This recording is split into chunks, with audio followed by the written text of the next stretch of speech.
whānau around Carole. It is too true that the bluebird flew. How nice of you to let me come. Okay. Well, the 3 or 4 main points, I suppose, which sort of acted as a very pivotal as to what directions we took in our life.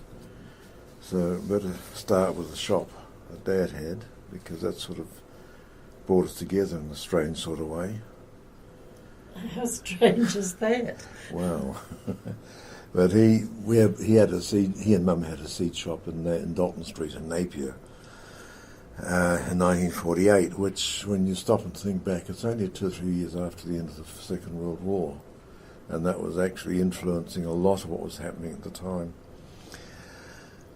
He then opened a shop in Mariwa, about 1952, I think it was, and eventually transferred there.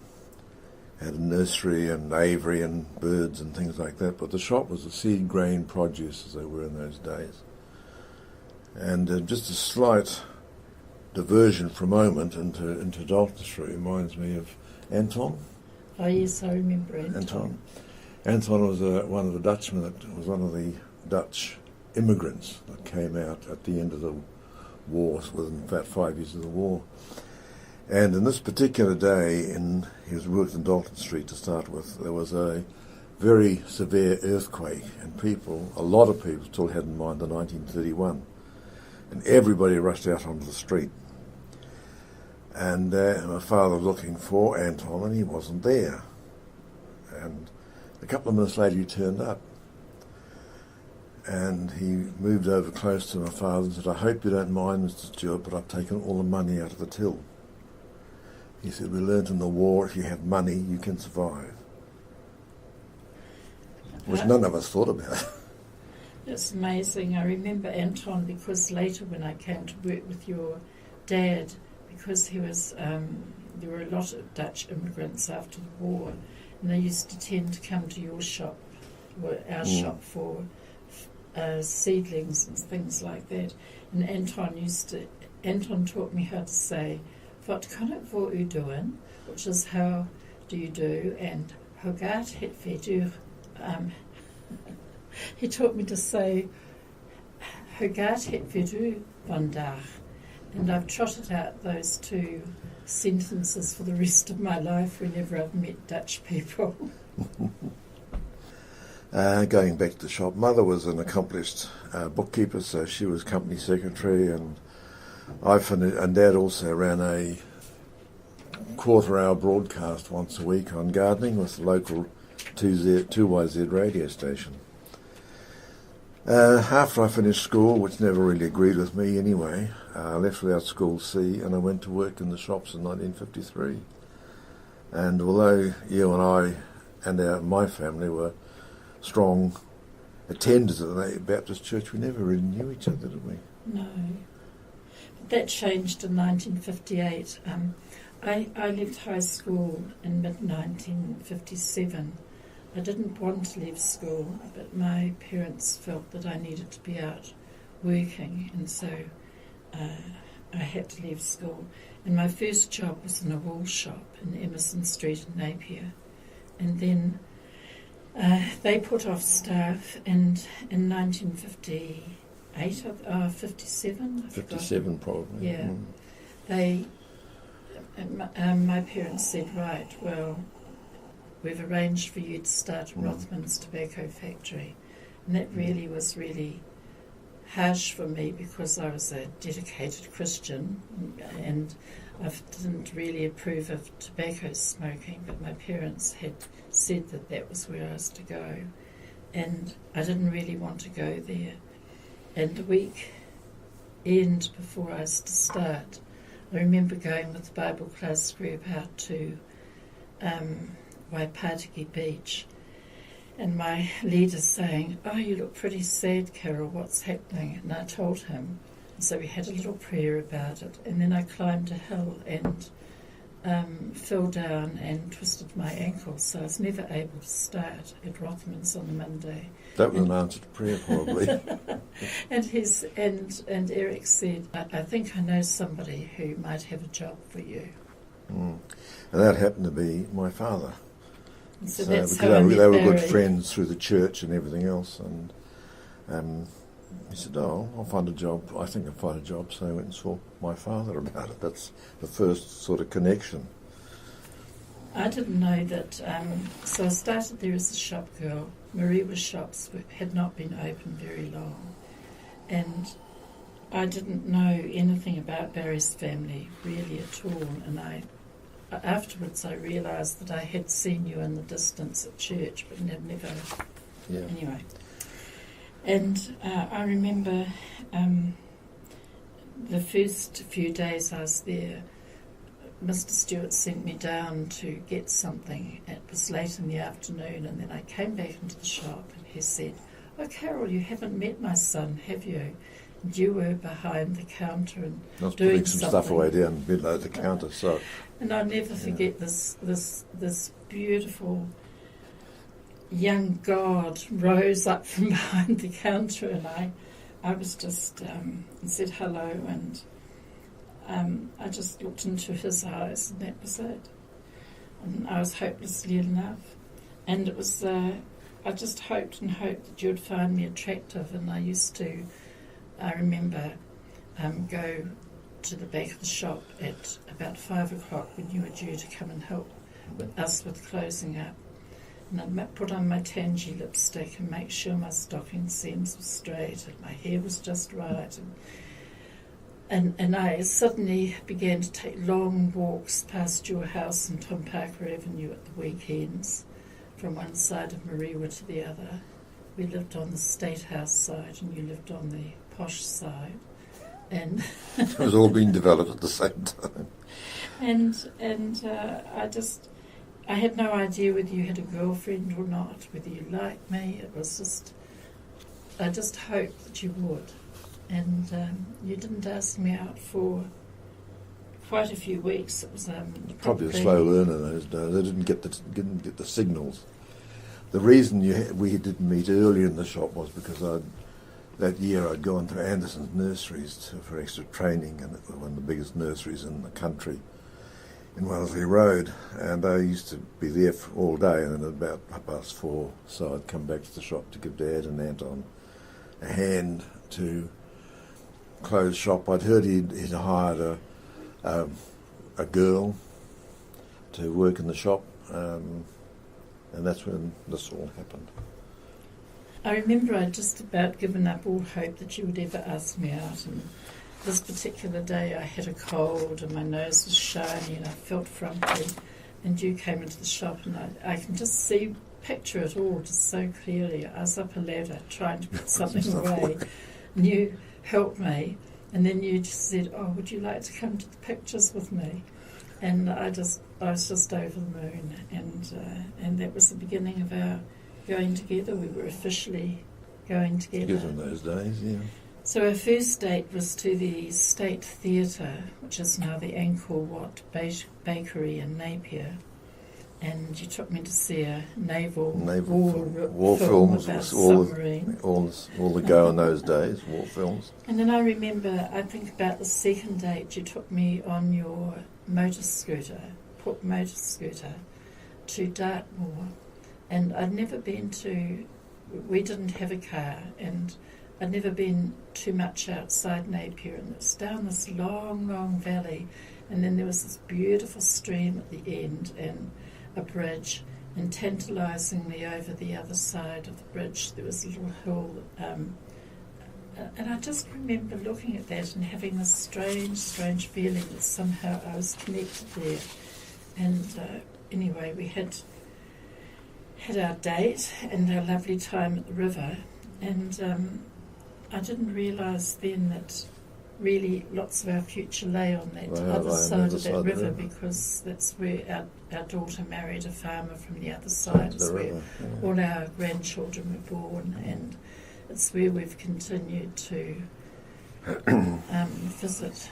You know, it's amazing how that how that was. Was. So Dartmoor was really special to me from Yeah. the time I was 15, and it's remained really special Therefore, to me. ever since. Yeah, Spent lots of time out there. yeah. But I guess we sort of stayed together for about 12 months until Dad sold the shop. He wanted to go back farming, and in 1959 he sold the business, and my family and I all went to Kaikoi, to a farm, and you went off to work in Hastings. Yes, I was heartbroken because you said that perhaps because you were going away and things looked as if they were taking a different direction, that maybe we should just take a pause on our relationship. And I was just, I don't know, I just felt very sad, and that I'd lost everything. And about that time, the job with your parents had come to an end, so I came to Hastings, and I had 2 jobs in succession. One was at Mackenzie's as a shop girl, and the other one was working for the Women's Division of Federated Farmers with their babies that were boarded out sometimes to them. And on one of my visits back to Napier, my GP said to me, what are you going to do, Carole? And I said, but I'd love to go nursing, he asked me, had I thought about nursing? And I said I didn't have the minimal educational requirements for it. And he said, I'll go and talk to the matron. And between them they hatched this plan that if I waited till I was 17 and a half, which was the earliest I could start, and I passed my prelim exams, then I could go ahead and do my training. So it was a little bit illegal, but they both took a risk on me. And I ended up passing all my exams, staff nursing at Green Lane Hospital, staff nursing at National Women's Hospital, with Mr. Liggins and lots of people that have become quite famous since. And then I came back to Napier and did 30 years staff nursing in the psychiatric unit here. So thank goodness for people who want to help and who take chances. But going back a step or two, of course, you were back in Napier, and we didn't lose contact. I think we still wrote 1 or 2 letters to each other, and then this particular letter. No, I'm not sure about that. I don't think I heard anything from you. Oh, might have been after that. Yeah. So, but I wrote this time. I was living in the nursing home at Hinapari, because all nurses lived in them. And I remember I had your photo, and it was in my room, but I was kind of, most often when I looked at it, I was kind of crying or very, very sad, and and always hoping that I might hear from you. And what you did about towards the end of your first year of training. I just remember coming down. It's one of those minutes that stay with you always, and the home sister saying, Carole Bennett, there's a letter here from you, for you, and it was you. And I was about to take my first holidays that were due. I'd been nursing just over a year, and I'd arranged to go to Auckland to see my aunt and then to go further north to see another aunt. And so I wrote back to you and said that I would be in Auckland at such and such a time, and I'd be staying with my Auntie Maud in Grafton if you wanted to come and see me, and I'd love to see you. And you were a bit non-committal about it, so I went up and just hoped your turn. Yeah, because at that time I was studying at the Bible Training Institute. At the top of Queen Street. Which is behind the Tabernacle, which is the Baptist Tabernacle Church, which is right sort of about 100 metres from the top of Queen Street, if anybody knows the area there. So, and I was living out with other friends actually from Napier from years before. I was boarding in Mount Albert. So when I came out of Bible Institute, I had my motor scooter, and I'd turn right up the Queen Street and then turn right along Cranky Road back out to Mount Albert. However, this particular night, and don't ask why. I mean, I don't know why you make these decisions, but as I drove out onto Queen Street, I thought, the way the lights work, you can either turn left or you can turn right. If the lights turn right, and if the lights turn red on the right-hand turn, they always turn left on the green, turn green on the left-hand turn. So my decision was, if the lights are red on the right-hand turn, I go left, which meant I'm in across Grafton Road and straight into to your place to see. And then it would be God's will. And the lights turned the right colour. Just as I came up, they turned red on the right-hand turn and turned green on the left-hand turn. So he got me on the whim of a traffic light. And I was very glad. It was just so wonderful. I can remember hearing this motor scooter putting up Seafield View Road, and I was kind of just so amazed and so happy that you came. So I arrived there not knowing what sort of reception I might get, but it was a very shy but happy reception. Yeah. And so our relationship grew over the next year. I used to spend lots of time inside the phone booth at Hinapari, and we'd have long conversations and lots of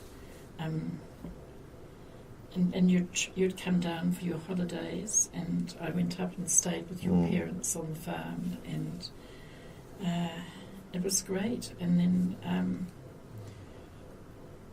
so we got engaged. We while we were...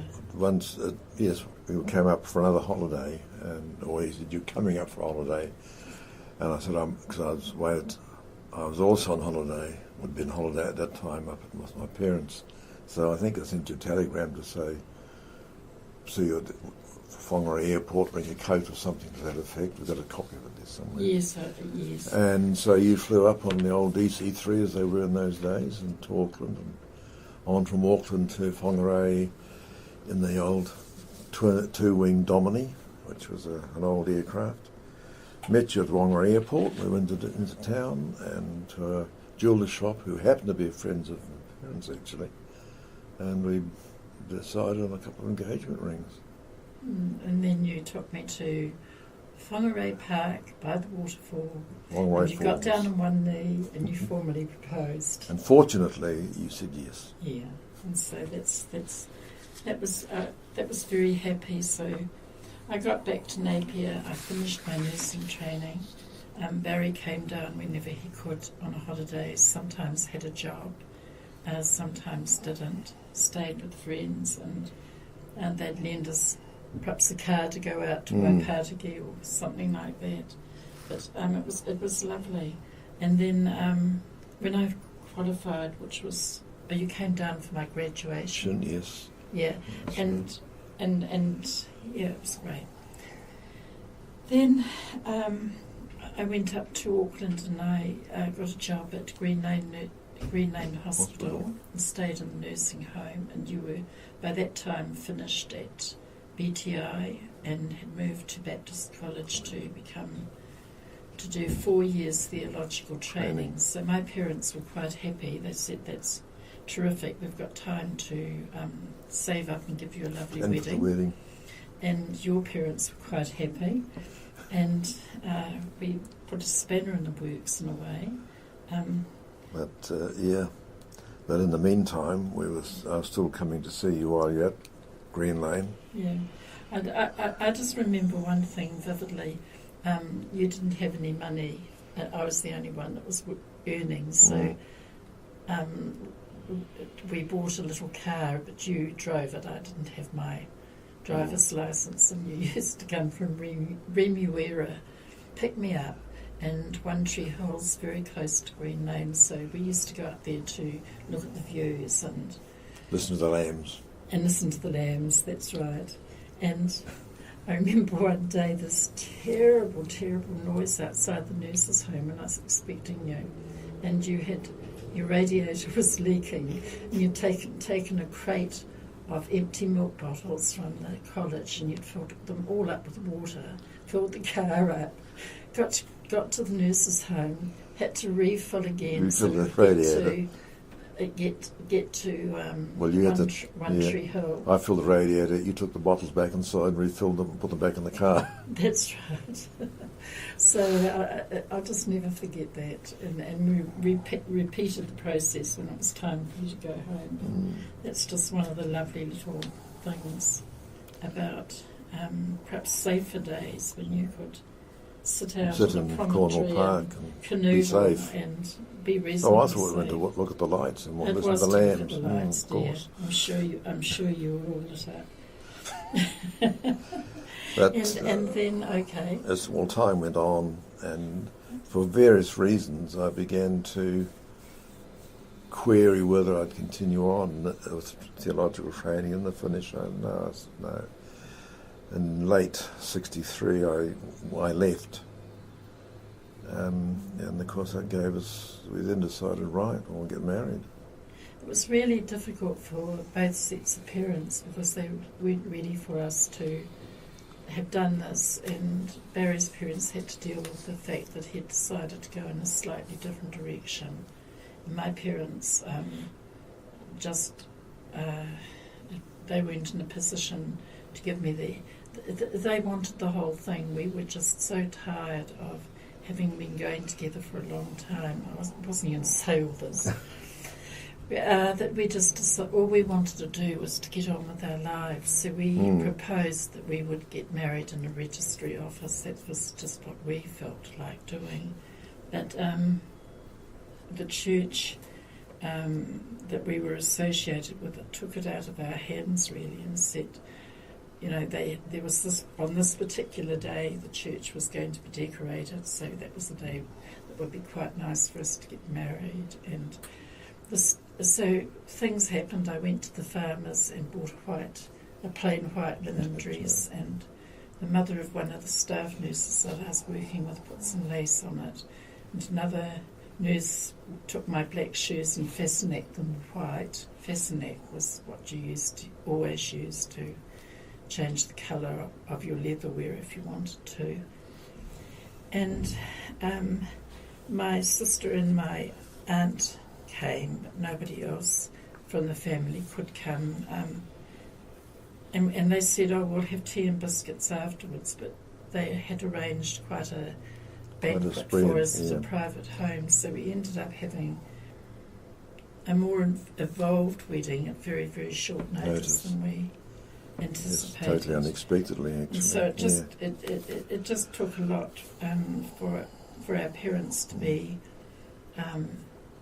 They were happy for us, but just to kind of get their heads around how everything had changed. But once we were married, you moved off to National Women's Hospital. That's right, yeah. And that was great. I really enjoyed being there because I was working with people that are still talked about today. Professor Liggins, who created the Liggins Institute, and Professor Green, who people say it was the Sandra Coney report. But all these men were great people in their own right. Professor Liggins was doing the amniocentesis. Yeah. Sort of development of the process, wasn't it? That's right. So you could give transfusions to unborn children, rhesus negative babies. It was all very exciting, and then I became pregnant after about a year of our marriage. I think I became pregnant, and so for the next 8 months I looked just like most of the people, all the other women that were in the unit. But it also gave you very good antenatal care. That's right. With the top professors in the country. And when our little girl was born, Barry was allowed into Professor Liggins, or Mr. Liggins, he was always Mr. Liggins, delivered Helen, and he knew Barry by this time a little bit, and allowed him to come into the room for the delivery, and that was in 1965, so it was just becoming okay sometimes for fathers to be allowed in.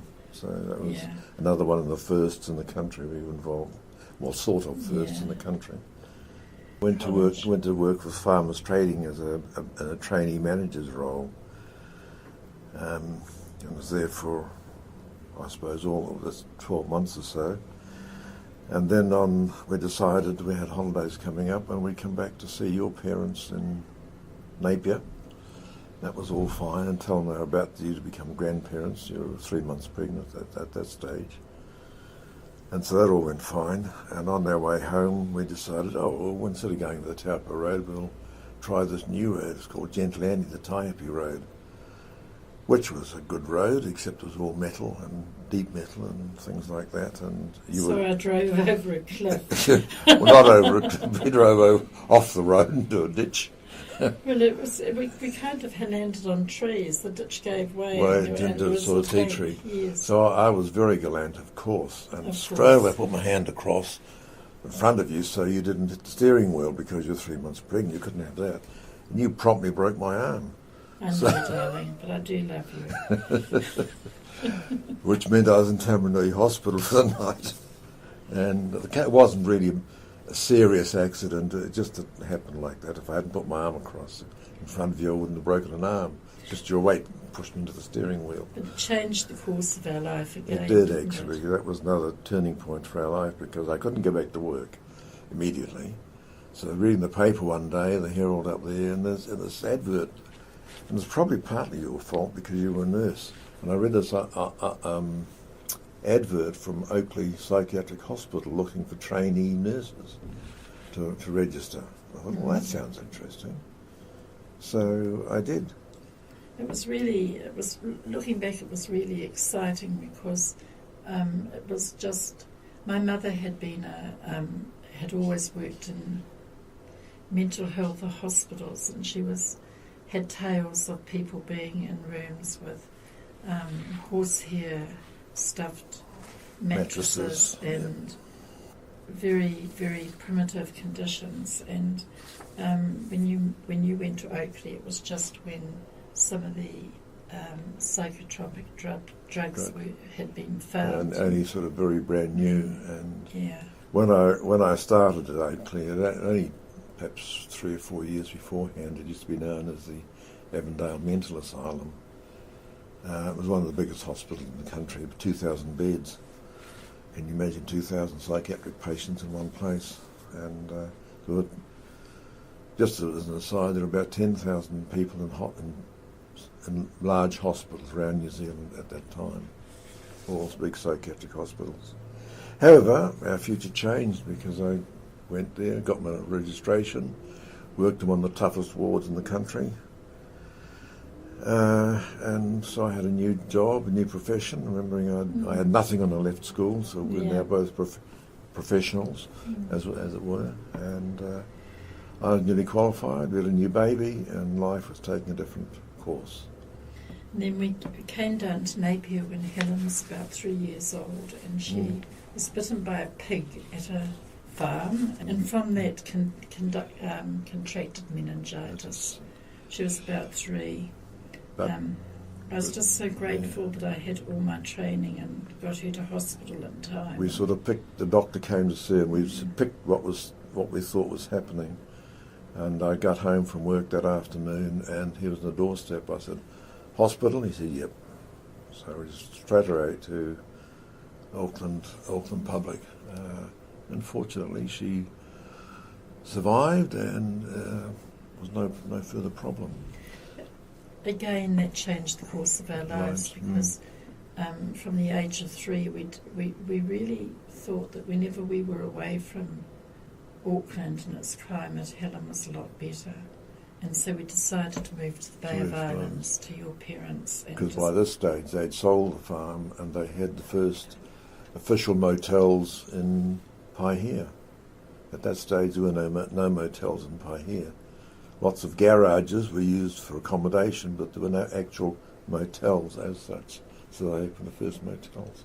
And they used to give us one when we go up on holiday. Helen seemed so much better, so we decided, well, we'll come north and live in Paihia, which we did.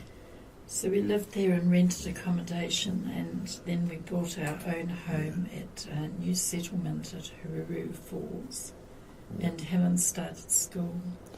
Well, we loved living in Paihia, and being near your parents was nice. And Helen started school and you had new jobs. Yes, I worked for the Northern News, a newspaper in Kaikoai, and I was there as a photographer, reporter, proofreader. I also sold insurance for CML Insurance from Kaitaia to Kaikoai and at all points in between. And when I wasn't doing that, I was working with my father, pruning trees and roses and painting houses. And the latter took both of us actually off to, with a friend, took us over to Zane Gray's fishing lodge, which is at Otahe Bay, where Zane Gray used to come back in the 1920s or 30s or whenever it was, do his fishing and do some maintenance over there. So again, that was another bit of our interesting life. And then an ex-nurse, a nursing friend of mine came to stay, and you were offered a position down in Napier. Down in Napier, or and we decided to go back to Napier when the School Helen of Nursing was about as a 6. tutor. So again, our life took a different turn, and we came back to Napier, Hastings, and I was a tutor with the Hawke's Bay School of Nursing, which was the hospitals of those days, and I would supervise nursing students that went to the psychiatric unit, which I managed to get introduced as part of their training program, and then eventually became the charge nurse of the unit and the nursing supervisor of the unit for many years. And that's when I said to you one day, oh look, they're looking for somebody to do a bit of part-time work at the psych unit, would you be interested? And you said, oh yeah, well, 6 months, yep, fine. That did exactly what happened, and 32 years later you retired. That's right, and I loved it. I absolutely loved my job for all my life, working at the psychiatric unit. It was just great, and it's interesting because that's where we both met Dr. Ballantyne and had quite a lot to do with him. He was he's a director of the psychiatric service, and he and I often had lots of long talks. Dr. Ballantyne is well known to us. And I was the clinical nurse, but we often had talks about his wartime experiences and what he was playing on the piano, what he was learning, and he was just a very nice man. And one of the things that I am proud of is that a few years after he died, or sometime after his wife died, really, there was we at the psych unit had named one of our buildings Ballantyne House, and there were moves afoot to have the name changed to something else. And I did a lot of research, came to the house here at Stonycroft with his family's permission, found some photographs of him, some details of bits and pieces, made a case, and I sat at his desk, which was here in those days, and looked through some of the drawers of the various. I came across a pile of invitations, like to the Queen and to the Governor General and to this and that, and of course he was the Queen's physician when she came to New Zealand, whenever that was, and so it was just fascinating history too. It's strange how things happen up. When I look in the at his uniform in the room that we're recording this from, I remember that when you came with me that time, so and the caretaker of the property, and I remember downstairs on the hall stand his cap was still hanging there, and in the bedroom, which is now the main administration office, in the wardrobe, his uniform was still hanging there. Anyway, back to his name was retained, and we had a early morning blessing, re-blessing of the particular unit, and it was just amazing how many people came from around. Oh, I'm going to cry now. How many people came from around the area, especially Maori, who. Many of them stood up and just said what Dr. Ballantyne meant to them. So I was very glad about that. That's when we came back here, of course, Helen went off to school. She went to Rudolf Steiner for a year or two there. And when she'd finished, she entered a contest for Miss New Zealand, Miss Yeah, she Universe, and she became a was finalist. Miss New Zealand finalist. So we thought that we must have got the recipe reasonably right. And she was a lovely person. She is a lovely person. Then she went up to Auckland to work in Kelly Townsend's Underwater World, which was brand new at that stage, because we had known him and his wife when they opened a museum in Paihia, the first by side of Marae there. They opened a museum in an old sugar barge, which they had on the banks there. Carry on, yep. Okay, then, darling, what else happened in our life? Well, she married Ken out of Dartmoor, Yes. which was the river we went to so many years before, and suddenly our life meant we were crossing the same bridge very regularly to go on through to Mount Cameron. Now, she had 5 children. We had 1, she had 5. And she's now got 4 grandchildren, so we've got 4 great-grandchildren as well. Yes.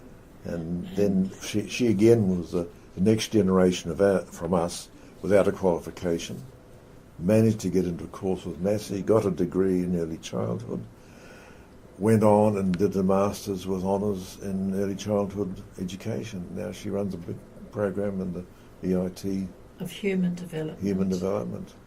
And she's just a magnificent and she's looked after person. all her children from whenever they were born, and they're now between 20 and 30 years of age, 22 and 30 years of age. I think I'd really like at this time in this to mention that our life took an amazing course about, I'm not sure, 20 or 30 years ago, I suppose, when you met Pare Neanera. Pare has died now. She's from Ngāti Hinihika.